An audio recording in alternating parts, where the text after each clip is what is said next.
నమస్తే, welcome to #you. నేను మీ Rajesh. America అధ్యక్షుడు డొనాల్డ్ ట్రంప్ భారత్ పైన మరో బాంబు పేల్చారు. అంటే భారత్పై మరో 25% సుంకాలు విధిస్తున్నట్లుగా కూడా ప్రకటించారు. ఇప్పుడు ప్రపంచమంతా ఇదే చర్చ జరుగుతోంది. ఇంతకు ముందు కూడా 25% ప్రకటిస్తే ఇప్పుడు తాజాగా మరో 25 కలిపి మొత్తం 55% సుంకాలు విధిస్తున్నట్టుగా ఇప్పటికే ఉత్తర్వులు వైట్ హౌస్ జారీ చేసింది. దీంతో పెద్ద పెను ప్రకంపనలు ట్రంప్ టారిఫ్ కొంత సృష్టిస్తున్నటువంటి పరిస్థితి. అంటే భారత్ ప్రత్యక్షంగా లేదా పరోక్షంగా రష్యన్ ఫెడరేషన్ నుంచి చమురును దిగుమతి చేసుకుంటున్నట్లుగా గుర్తించినట్లు అధ్యక్షుడు ట్రంప్ కొత్త కార్యనిర్వాహక ఉత్తర్వుల్లో చెప్తూ ఉన్నారు. అంటే దీని ప్రకారం యునైటెడ్ స్టేట్స్ కస్టమ్స్ భూభాగంలోకి దిగుమతి చేసుకున్నటువంటి భారతదేశ వస్తువులు 25% అదనపు సుంకం విధిస్తున్నామని కూడా వెల్లడిస్తూ ఉన్నారు. అంటే ఈ మధ్యకాలంలో డొనాల్డ్ ట్రంప్ వచ్చే 24 గంటల్లో భారత్పై సుంకాలు భారీగా పెంచుతామని కూడా తాజాగా ఒక ఇంటర్వ్యూలో ఆయన చెప్పుకొచ్చారు. సో ఇప్పుడు ఆయన చెప్పినట్లుగానే 24 గంటల్లోనే భారత్పై సుంకాలను 25% మళ్ళీ కూడా పెంచేశారు. సో ఇప్పుడు భారత్ రష్యా నుంచి భారీగా చమురు కొనుగోలు చేస్తోంది, తద్వారా ఉక్రెయిన్ యుద్ధానికి సాయం చేస్తోంది అనేది ఇప్పుడు ట్రంప్ యొక్క ఆరోపణ. అందుకని ఇప్పుడు దాదాపుగా 50% తారీఫ్ ఇండియా దిగుమతుల మీద విధిస్తూ ఉన్నారు. మరి ఈ కారణంగానే సుంకాలు పెంచుతున్నట్లుగా చెప్తూ ఉన్నారు. భారత్ అమెరికా మధ్య మంచి స్నేహభావం ఉందని, కానీ వాణిజ్య విషయంలో మాత్రం అసలు ఇరు దేశాల మధ్య కూడా ఈ బంధం లేదని ఖచ్చితంగా ట్రంప్ ఈ మధ్య కాలంలో వ్యాఖ్యలు చేశారు. సో ఇప్పుడు అమెరికాలో భారత్ భారీగా వ్యాపారం చేస్తుందని, కానీ అమెరికా ఆ స్థాయిలో చేయడం లేదనేది ఇప్పుడు డొనాల్డ్ ట్రంప్ యొక్క ప్రధాన ఉద్దేశం. అంటే ఆయన ఉద్దేశం ప్రకారం అమెరికానే భారత్ ఉపయోగించుకుంటుందని, కానీ భారత్ని అమెరికా ఎక్కడ ఉపయోగించుకోవట్లేదని ఆయన ఉద్దేశం. మరి ఇప్పుడు 50% విధించినటువంటి అదనపు తారీఫ్ల కారణంగా భారతదేశంలో ఎగుమతి రంగాలపైన తీవ్రమైనటువంటి ప్రభావానికి గురవుతూ ఉన్నాయి. ముఖ్యంగా లెదర్ కానీ, రసాయనాలు కానీ, పాదరక్షలు కానీ, చెప్పులు కానీ, డైమండ్స్, అట్లాగే ఆర్నమెంట్స్, క్లాత్ ఇండస్ట్రీ, రొయ్యలు వంటి రంగాలపై తీవ్రమైనటువంటి ప్రభావం చూపుతోందని ఇప్పుడు పరిశ్రమకు సంబంధించినటువంటి నిపుణులందరూ కూడా హెచ్చరిస్తూ ఉన్నారు. అంటే ఇప్పుడు రష్యా నుంచి భారత్ చమురు కొనుగోలు చేయడాన్ని జీర్ణించుకోలేకపోతున్నటువంటి ట్రంప్ భారత్ వస్తువులపైన 25% అదనపు టారిఫ్ని విధిస్తూ ఉన్నారు. దీంతో ఇప్పటికే ఉన్నటువంటి సుంకాలతో కలిపి మొత్తం 50% అయినటువంటి నేపథ్యం. సో ఇప్పుడు రష్యా నుంచి చమురు కొంటున్నటువంటి చైనా, టర్కీ వంటి ఇతర దేశాలపైన కూడా అమెరికా ఇలాంటి చర్యలు తీసుకోలేదు. కానీ మన ఇండియా మీద మాత్రమే 50% సుంకాలని కొంత ఇంపోజ్ చేసినటువంటి పరిస్థితి. దీనివల్ల అమెరికా మార్కెట్లో భారతీయ ఉత్పత్తుల ధరలు గణనీయంగా పెరుగుతాయి.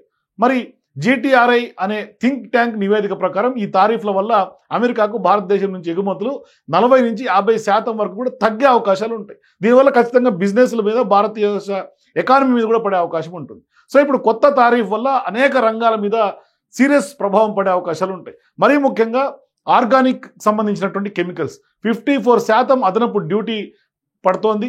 అట్లాగే కార్పెట్ల రంగం, ఆ కార్పెట్ల మీద 52.9% పడుతోంది.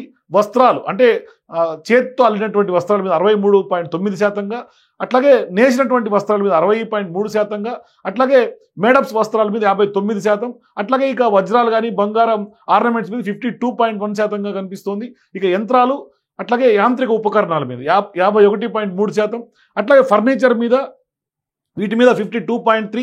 ఈ అదనపు 25% సుంకం ఆగస్టు 27 నుంచి అమల్లోకి రాబోతోంది. అంతకుముందు విధించినటువంటి 25% కూడా అమల్లోకి వస్తుంది. 2024-25 ఆర్థిక సంవత్సరంలో భారతదేశం అమెరికా మధ్య ద్వైపాక్షిక వాణిజ్యం అంటే $131.8 బిలియన్ ఉంది. ఇందులో $86.5 బిలియన్ ఎగుమతులు, $45.3 బిలియన్ దిగుమతులుగా ఉన్నాయి. కానీ వాస్తవానికి ఇప్పుడు దీని మీద నరేంద్ర మోదీ కూడా తగ్గేదేలంటూ కూడా కౌంటర్ ఇస్తున్నారు. తాజాగా ఆయన దేశ రైతులు, మత్స్యకారులు, పాడి రైతుల ప్రయోజనాల విషయంలో మాట్లాడుతూ కూడా ఎప్పుడూ రాజీ పడేది లేదని కూడా చెప్తూనే ప్రధాని నరేంద్ర మోదీ స్పష్టంగా చెప్పుకొచ్చారు. అంటే తమకు రైతుల ప్రయోజనాలే ముఖ్యమని కూడా ఆయన ఢిల్లీలో తాజాగా స్వామినాథన్ సంబంధించినటువంటి శతాబ్ది అంతర్జాతీయ సమావేశంలో కూడా ప్రధాని నరేంద్ర మోదీ మాట్లాడుతూ ట్రంప్ ఒక రకంగా కౌంటర్ ఇచ్చారని చెప్పుకోవాలి. అంటే ట్రంప్ విధించినటువంటి సుంకాలపైన కూడా పరోక్షంగా ఆయన స్పందించినట్టుగా మనకు ఆయన వ్యాఖ్యలను బట్టి అర్థమవుతుంది.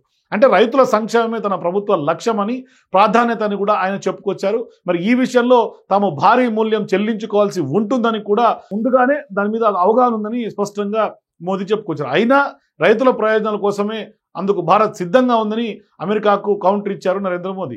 మరి వాణిజ్య చర్చల సమయంలో అమెరికా భారత్ వ్యవసాయ మార్కెట్లోకి మొక్కజొన్న కానీ, సోయాబీన్స్ కానీ, పత్తి వంటి పంటలకు మరింత ప్రవేశం కల్పించాలని ఒత్తిడి చేసింది. ఈ నేపథ్యంలోనే ట్రంప్ భారత్కు అతిపెద్ద ఎగుమతులపైన ఇప్పుడు భారీగా 50% సుంకాలను కూడా విధించడం అనేది అతిపెద్ద డిసిషన్గా చెప్తున్నారు. ఈ తాజా పరిణామాల నేపథ్యంలోనే మోదీ అమెరికాకు కొంత ఇప్పటిదాకా ఆయన చేసినటువంటి వ్యాఖ్యలను చూస్తే ఖచ్చితంగా అమెరికా కౌంటర్ ఇచ్చినట్టుగానే మనం స్పష్టంగా చెప్పుకోవచ్చు. కానీ ఇక్కడ ఒక రకంగా చెప్పాలంటే ఇప్పుడు జరుగుతున్నటువంటి అన్ని పరిణామాలు చూసిన తర్వాత అంతర్జాతీయంగా అమెరికా ఒక రకంగా పెద్దన్నగా ప్రపంచం పిలుస్తూ ఉంటుంది. కానీ ఇప్పుడు ఆ పెద్దన్న పాత్రకు కూడా దిగుజారుడు తగ్గింపు మొదలైందని చెప్పుకోవాలి. అంటే భారీ సుంకాలతో మిత్ర దేశాలను కూడా శత్రు దేశాలుగా ట్రంప్ మార్చుకుంటున్నారు అని ప్రపంచ దేశాలు చెప్తూ ఉన్నాయి. ఆయన వైఖరిపై భవిష్యత్తులో అగ్రరాజ్యం తీవ్రమైనటువంటి ఇబ్బందులు పాలయ్యే అవకాశాలు ఖచ్చితంగా ఉంటాయి అనేది ఇప్పుడు అంతర్జాతీయ నిపుణులు కూడా ఈ టారిఫ్ వ్యవహారంలో చెప్తూ ఉన్నారు. అంటే ఇప్పుడు ట్రంప్ వ్యవహరిస్తున్నటువంటి వైఖరితో పాశ్చాత్య దేశాల ఆధిపత్యానికి భారీగానే గండిపడబోతున్నట్టుగా కూడా కనిపిస్తుంది.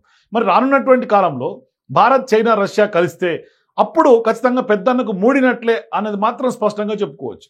మరి ఈ ప్రపంచంలో అత్యంత విశ్వసనీయ కలిగినటువంటి దేశంగా ఇండియా ఇప్పుడు కనిపిస్తోంది. ఎన్నోసార్లు భారత్, అమెరికా సహజ మిత్రులని చెప్పినటువంటి అమెరికా ఈరోజు తన నిజ స్వరూపం బయట పెట్టుకుంటోంది అని స్పష్టంగా తెలుస్తోంది.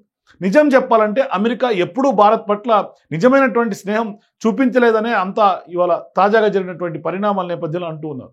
1971లో పాకిస్తాన్తో భారత్కి జరిగినటువంటి యుద్ధంతో అమెరికా పాక్ కొమ్ముగాసింది.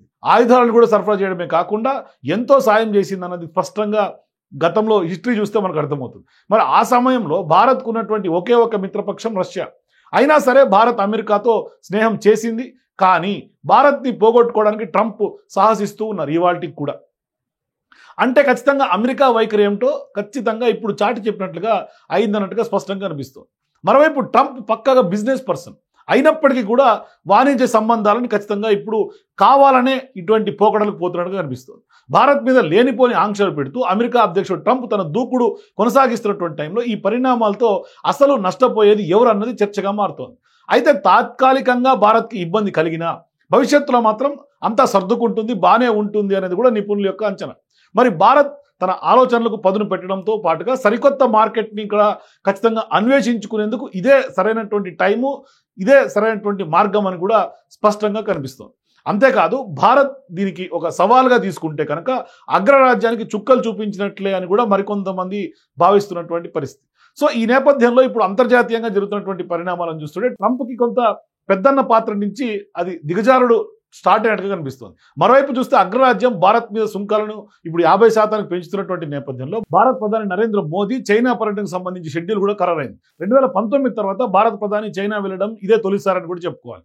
మరి చైనా భారత్ కనుక వ్యూహాత్మకమైనటువంటి స్నేహానికి తెర తీస్తే ఖచ్చితంగా అది అమెరికాకు అతి పెద్ద చిక్కులు తప్పేలా కనిపించట్ల. మరి భారత్కి అటు రష్యా మిత్రుడుగా ఎటు ఉన్నారు, చైనా విషయంలో కూడా రష్యా మిత్రుడే. మొత్తానికి ఈ మూడు దేశాల మధ్య కనుక ఒక అరుదైనటువంటి స్నేహం ఏర్పడితే ఖచ్చితంగా పాశ్చాత్య దేశాల పెత్తనానికి తెరపడే అవకాశాలు ఉంటాయి. అప్పుడు ఖచ్చితంగా ట్రంప్కు నిజంగానే మూడినట్టుగానే కనిపిస్తుంది. అంటే ఇప్పుడు రష్యా, ఇండియా, చైనా కనుక మూడు దేశాలు కలిసి ఒక వ్యూహాత్మకమైనటువంటి అడుగులకి తెరలేపితే, జియో పాలిటిక్స్ కొంత కనుక ఆ దిశగా అడుగులు పడితే స్పష్టంగా పరిస్థితులు మారే అవకాశాలు ఉంటాయి. ట్రంప్ పెద్దన్న కాస్త లాస్ట్కి దిగజారే అవకాశాలు ఉంటాయి. పూర్తిగా ఆ పాత్రకి మసకబారే అవకాశాలు ఉంటాయి. భవిష్యత్తులో కూడా కొంత ట్రంప్కి కానీ అగ్రరాజ్యంగా ఉంటే అమెరికాకు కానీ ఖచ్చితంగా దెబ్బపడే అవకాశాలు స్పష్టంగా కనిపిస్తూ ఉన్నాయి. సో మీరు కూడా ట్రంప్ సుంకాలపైన మీ అభిప్రాయాల కింద కామెంట్స్ తెలియజేయండి. For more videos please watch #.